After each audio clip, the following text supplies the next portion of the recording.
Hello everybody, welcome to lecture 7. In lecture 6 we discussed about evapotranspiration, various terminologies dealing with evapotranspiration. We also discussed direct measurement of evapotranspiration by using lysimeter.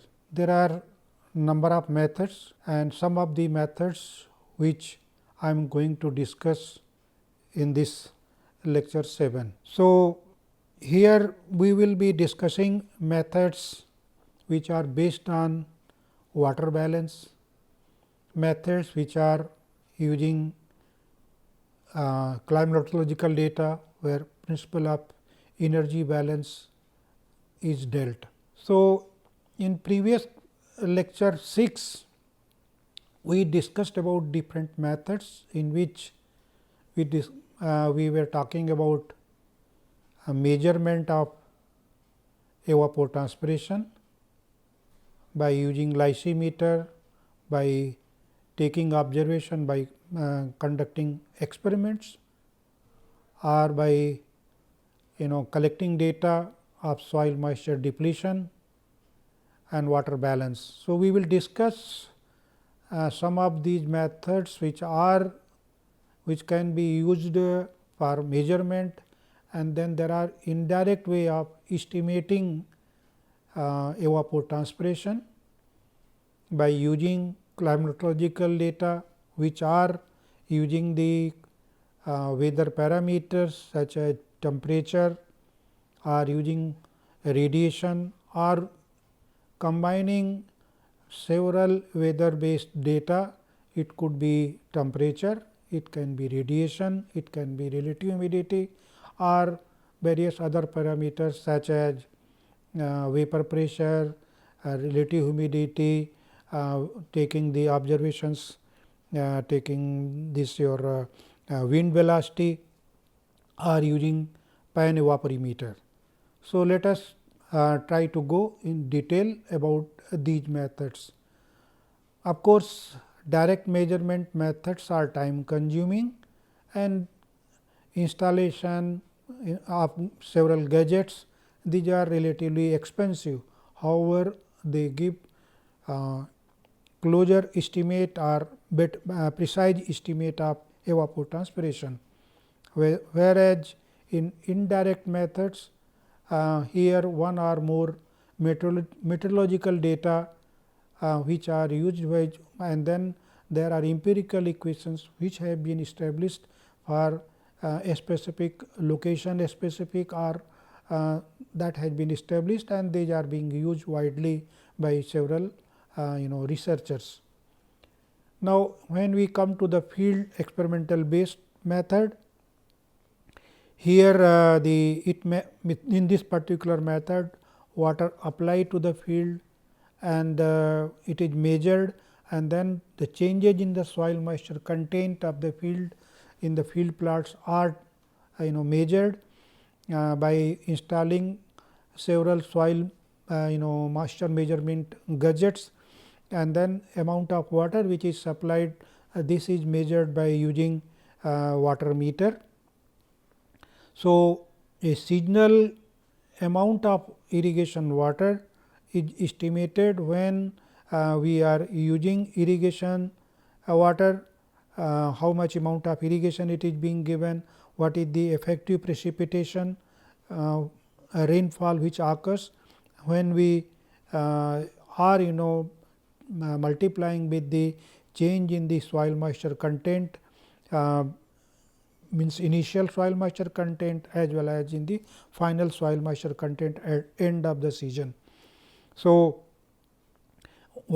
seasonal water requirement for the whole crop season is estimated when we have the data measured amount of water which has been applied for irrigation, and then seasonal means your effective rainfall which is occurring during the season, means what is effective rainfall, means rainfall which is stored in the crop root zone depth, and that is used by the plant for meeting the evapotranspiration requirement.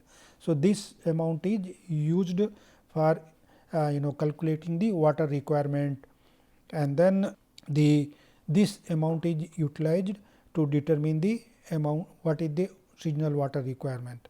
Of course, here this method requires precision in measurement of irrigation water, and that of course, the information means of the soil moisture condition for the short term water use, in how much amount of water which is stored in the soil profile, how much amount of water it has gone as depercolation loss, all these are utilized the in this information, but that is not providing the full complete detail about how much amount of water it is used for using the peak moisture use rate of the crop.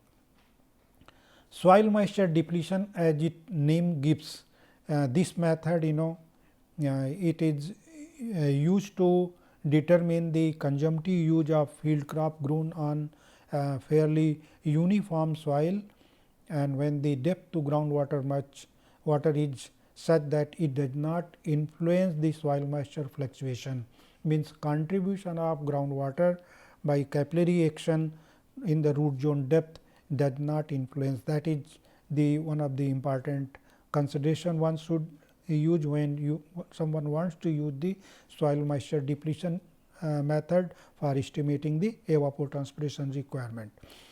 So, this particular method involves soil moisture measurement and the soil profile at various depth, and then the means during the entire crop season period such data are taken, and then these data are utilized to estimate the consumptive use, and then the seasonal consumptive use means we are summing the consumptive use on the monthly basis or daily basis, and then total seasonal consumptive use is estimated by using the equation.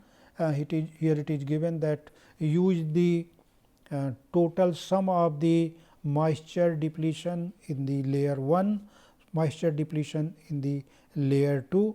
So, total number of soil layers, suppose we have a 60 centimeter of the soil profile in which we are dividing into 4 soil layers 15 centimeter, 15 centimeter, these 4 layers, and then data are considered from each layer of 4 layers of 60 centimeter root zone depth, and then this moisture content at the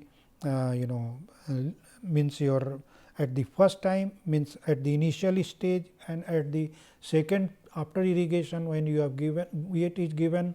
So, at the second sampling, so this difference is utilized to find out what is the soil moisture depletion it has taken place, and then multiplying the apparent specific gravity at a particular layer. Say first layer is 15 centimeter, as I told that that value will be used multiplying the depth of layer, that is 15 centimeter, say layer 1. So, that will be the amount of water crop water it has been used for meeting the consumptive use of the crop.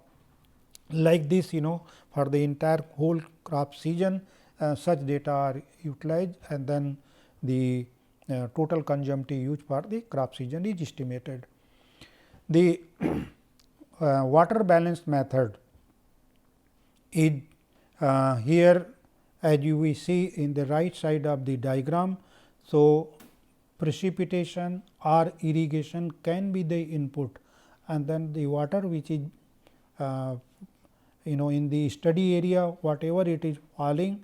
So, this water if it becomes more than the infiltration capacity of the soil, then what happened, this water appears as surface runoff, and then the part of water which infiltrates below the soil surface, and then this water is causing the increase in the soil moisture content. So, increase in the soil moisture content is causing the which is known as the soil water, and if it becomes more than the water holding capacity of the soil. So, this water goes as depercolation that causes the rise of water table. So, there will be input component from the groundwater, that will be the capillary water. Some water it will go as percolation, some water it will appear as your so water which is used for as a evaporation, water as a evaporation, and water which is used by the crop for transpiration. So, combined term is used to find out the evapotranspiration requirement. So, precipitation and plus irrigation is balanced with the evapotranspiration plus surface runoff plus subsurface drainage, that is a depercolation which I am telling here, and then the change in soil moisture content. So, if all the parameters which are influencing this water balance are measured except the evapotranspiration. So, that evapotranspiration value is estimated is estimated by balancing all the terms. Now, indirect way of estimating evapotranspiration. So, when only temperature data are available, it is Thornthwaite. He established the evapotranspiration by using the temperature data, then Soil Conservation Service Blenny-Cradle method or Hargreaves method, they are solely based on the temperature data. Radiation based data, these are Turk, Priestley, Taylor, Jensen has FAO 24 radiation method, they are using the radiation based data, and combining the energy balance, means that is your radiation and temperature. So, Penman, Montieth and FAO 56, Penman, Montieth, these methods are utilizing the temperature as well as the radiation, relative humidity, as well as wind speed. These data have been utilized to compute evapotranspiration. Pan evaporimeter, it is a simple method. This has also been utilized to determine the evapotranspiration of the crop.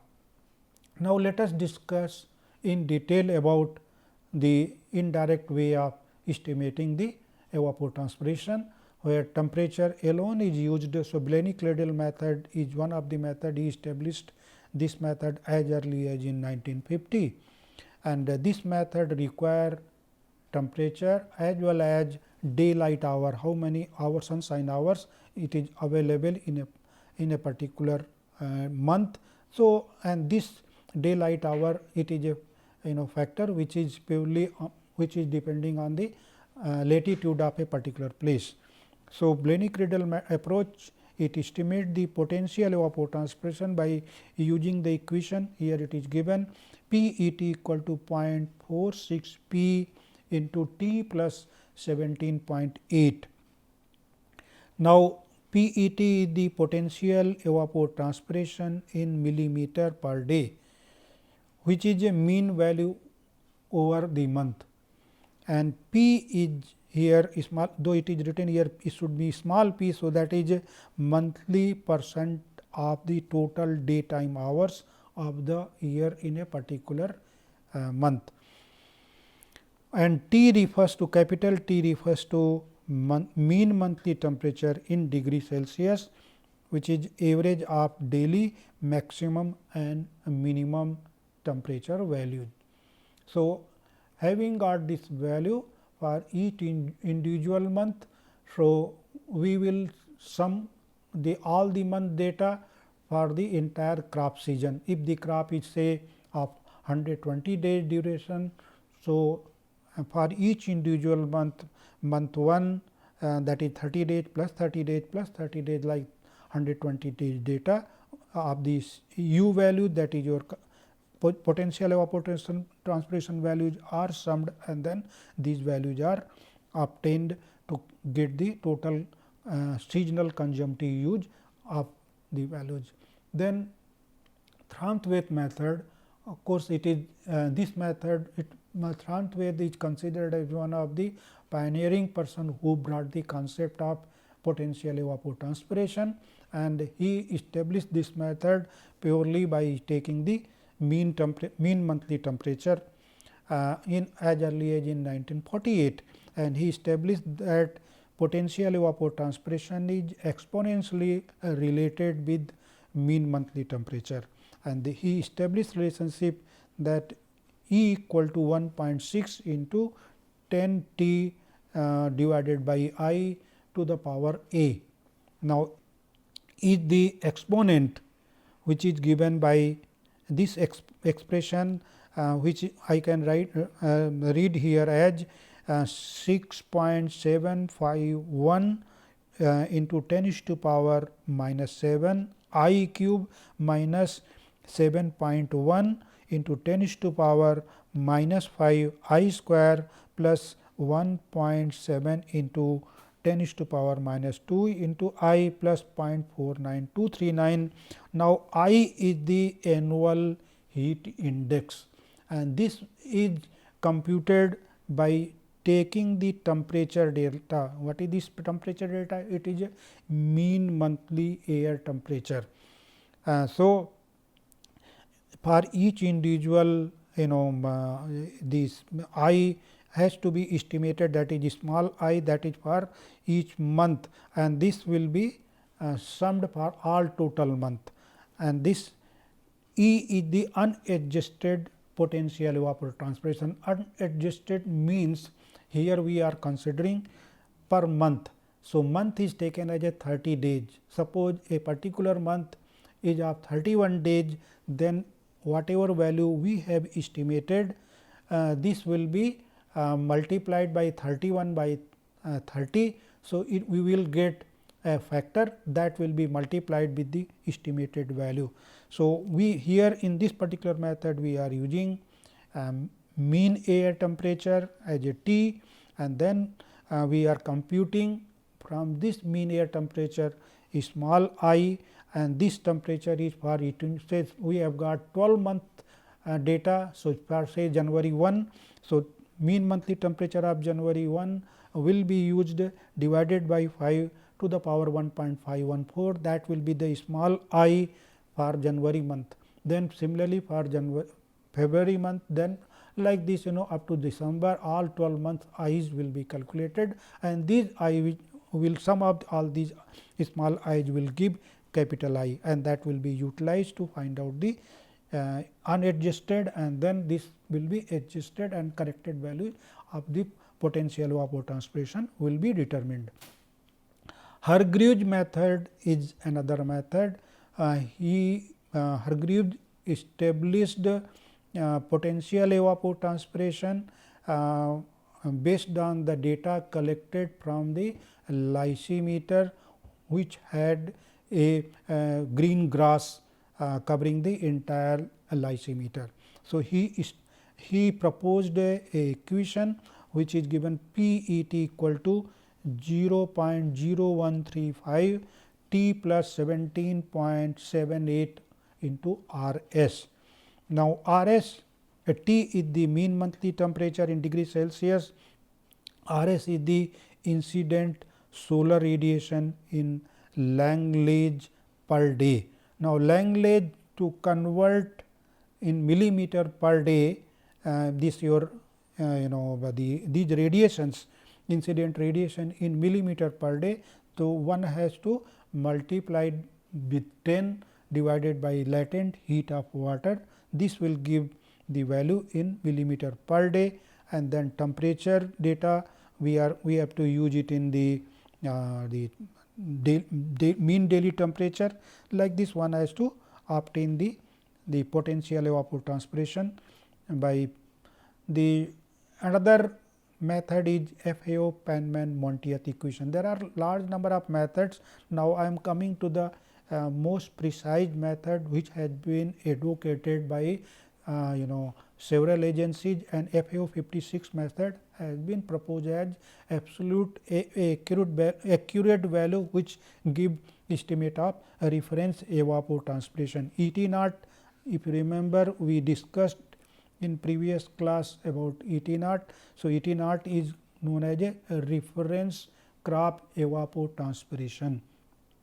So, reference crop evapotranspiration ET naught is given by 0.408 multiplied by delta into Rn minus G plus gamma into 900 divided by T plus 273 U2, and then difference in the vapor pressure, saturated pressure minus actual vapor pressure divided by delta plus gamma 1 plus 0.34 U2.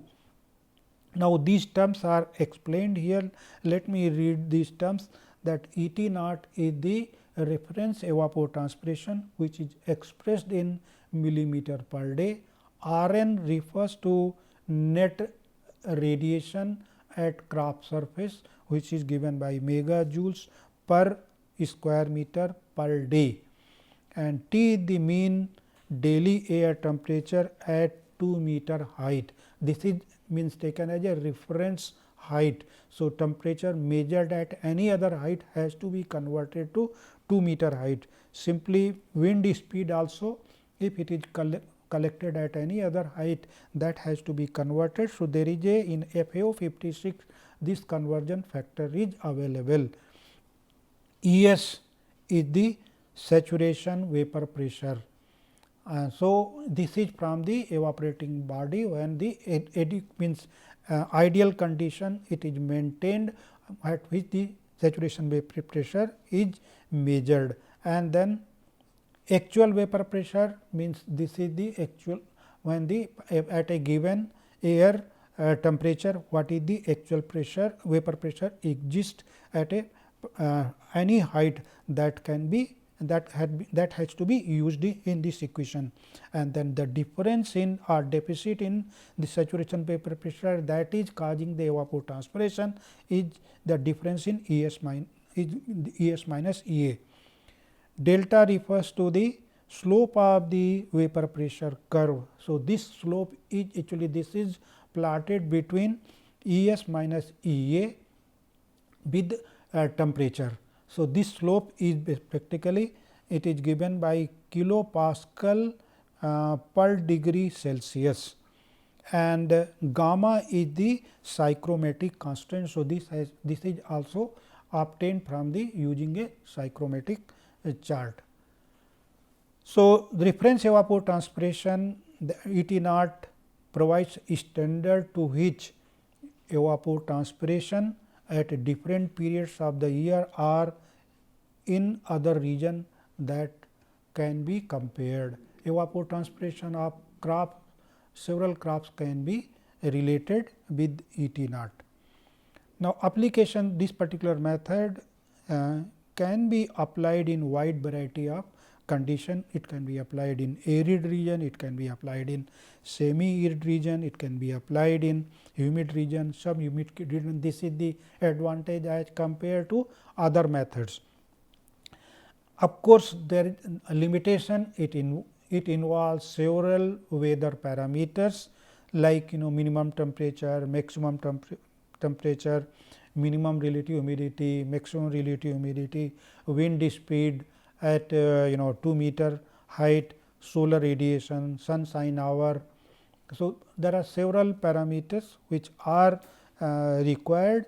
That is one of the major limitation when someone wants to use the FAO 56 Penman-Montieth equation, but it gives a precise estimate of ET naught, and it can provide the basis for developing consistent crop coefficient value, and that is a that I am going to discuss in coming lecture.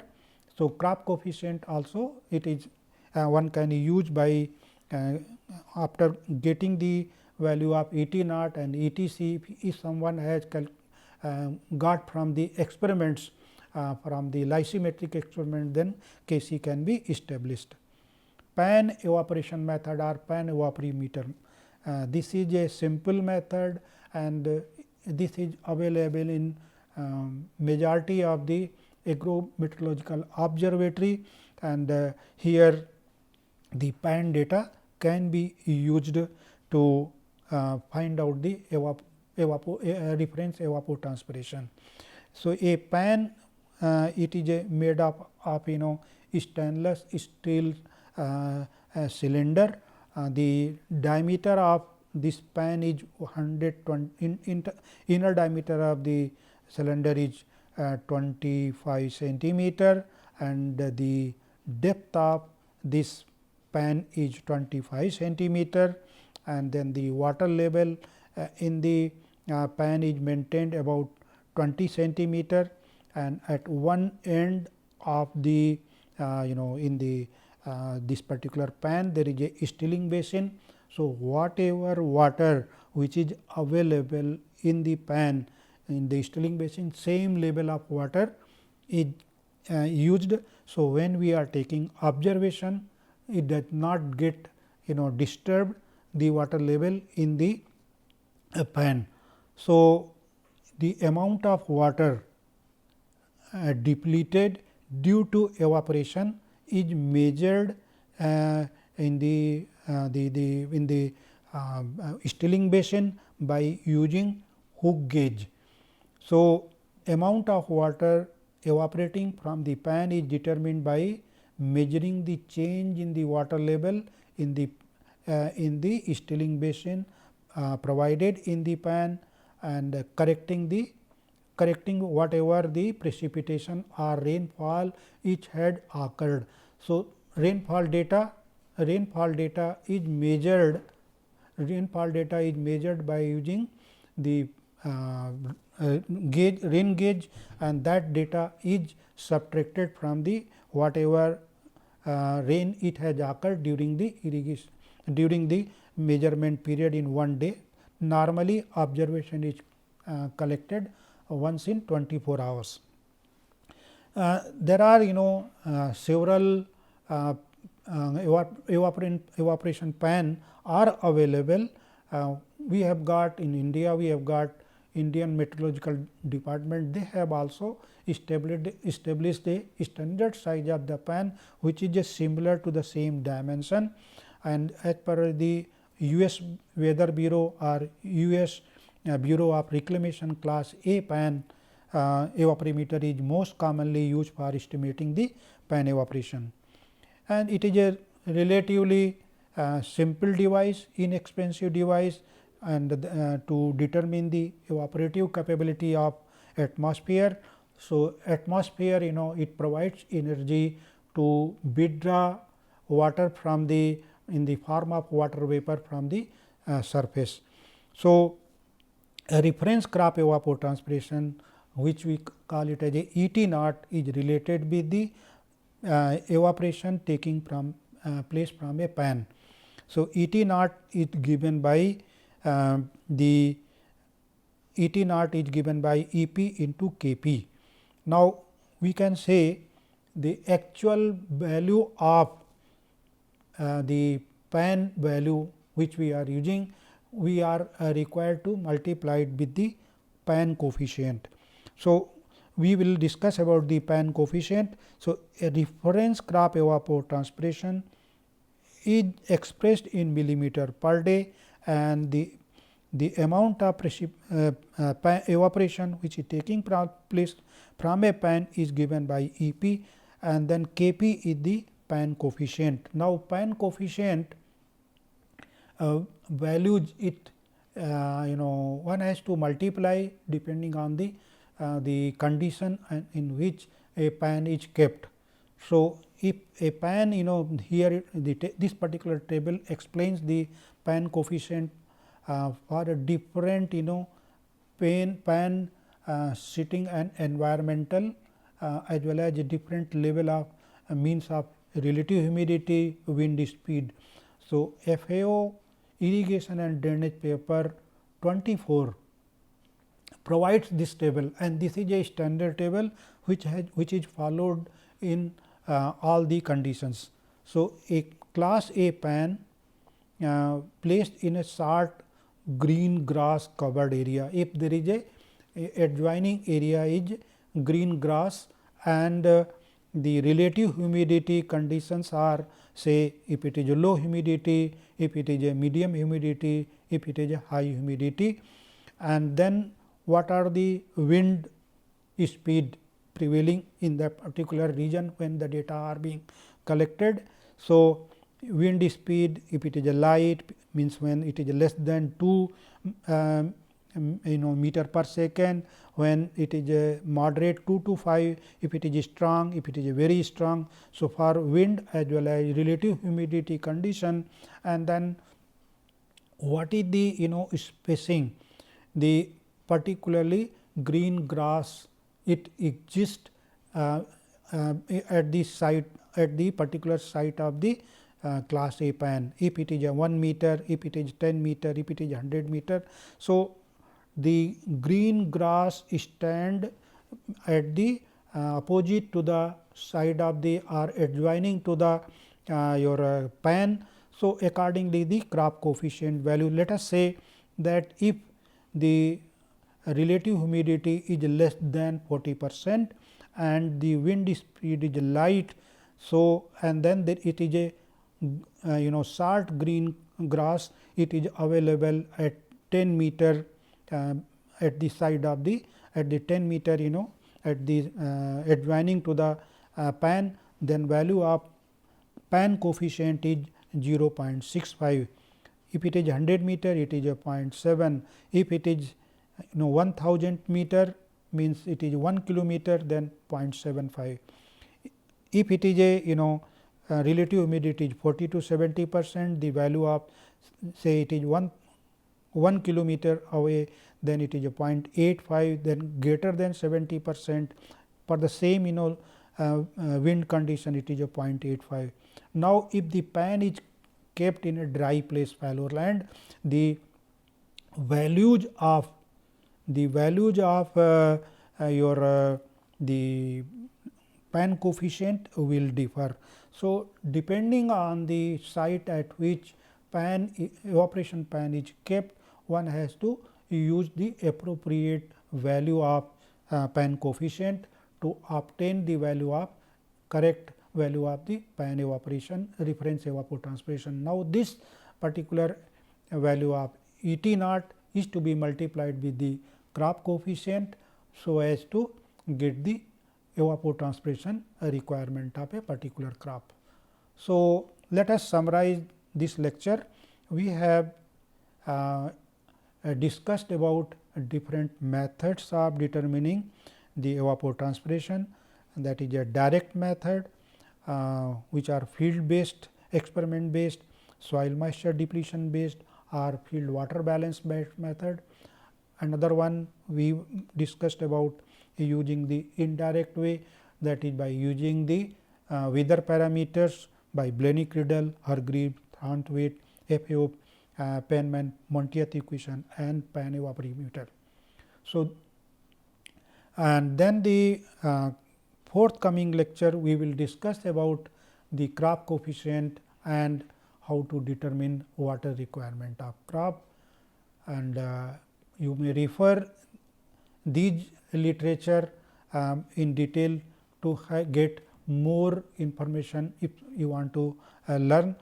So, these books as well as the FAO 56, which can be used as a main reference paper, which is a base for many of these books, they are quoting this reference. So, FAO 56, FAO 24, these are the two main manual, these two manuals are the base for establishing the lysimetric based experiment conducting, or by using the different other this your meteorological data observations. So, thank you very much and good day.